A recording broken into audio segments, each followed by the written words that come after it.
was all self-taught. Oh, okay. I learned from nothing. Had my first tape for Fruity Loops right up on Jackson Street, Boys and Girls Club. A guy from New York named John that put me onto the software. I always wanted to make beats and stuff like that.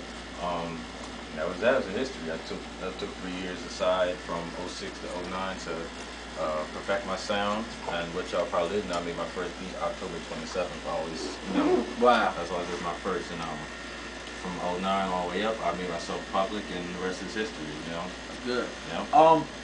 Why did you guys choose? Everybody want to be a rapper. Why did you guys choose the production side as rather than being an artist?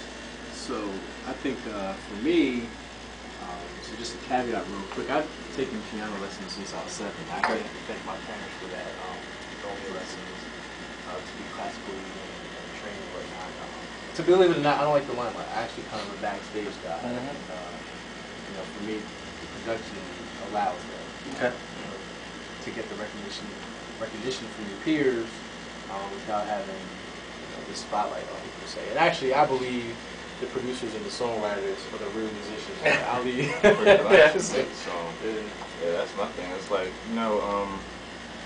I don't know. For me, I just appreciate music. I've always appreciated it. I've always had an ear for sounds. I kind of feel like I've taken the time to be very particular with the sounds that I pick.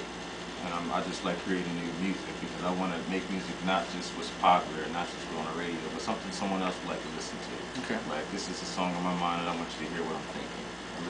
Okay. Now, as far as working with people, as a producer, how do you? Because rap thing's kind of the same thing. I mean, you have to pick and choose wisely who you work with. Yeah. How do you pick somebody? Say, okay, this guy's hot enough to have one of my beats, or this guy's good enough to have one of my beats. I mean, how does that work with a producer? I think a lot of it is one, just being able to connect with their music. And I wish I could tell you it's a formula or it's a real complex judgment, but it's really not. If you're interested in their music, independent of whether somebody thinks they're good or not, if you're interested in their music, you're going to want to work with them because it's something that you enjoy. And I've been lucky enough to work with a lot of artists and network with them and find out other artists that they're associated with and kind of branch out that way. I tell people the music industry is big but very small at the same time. Yeah.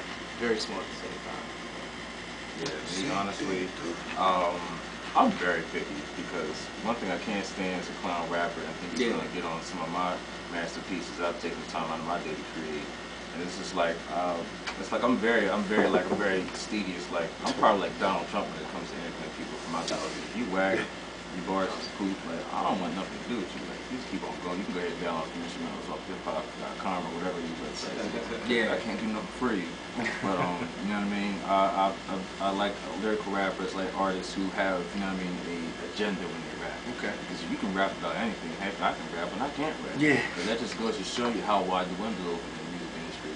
And from where I'm at, I've met people that can rap, and I'm sticking with them. Okay. I want to talk about how you got your name. I mean, let's talk a little bit about that. What's the inspiration behind your names? I mean, I guess for Black Mimosa, that's actually a good question. I'm going to ask you about that. For me, my name just came from the fact that when I make beats, I kind of feel I'm composing. It's not just music I'm making moments in time. Every beat I make has a name, and every name has a concept, and it's an extension of it. So whenever I compose something, it's going to be classic. Thus, came up with the name that I have for the music, group that for people like me and my production company, New Classic Music. Because it's not music, it's something classic, but it's for a new ear, new generation. It's me. So I think for Tonky Man Productions, and actually I used to rap back in high school, early college, and I just happened to be freestyling one day looking for the next word, and Tonky Man came out. And so I'm going to caveat, I could be a little weird as a producer. Yeah. But pretty much Tonky Man, that's kind of just like an alias. It's like an alter ego, just my creative side. And being able to just step out the box. And when I sit down and produce, and I know musicians can relate to this, but the world is blank when you sit down at the keyboard. Yeah. And that's how I feel. That's what it is. So, you guys got some music over there? Yeah, definitely. Y'all want to rock something? Who want to go first? I'll go first. Okay. Let's Like see, we're gonna that. start with, I got a little playlist, you know what I mean? Okay. Put together. Let's start with Epic. I think that's probably one of the top 5, 10 beats I ever made. Okay.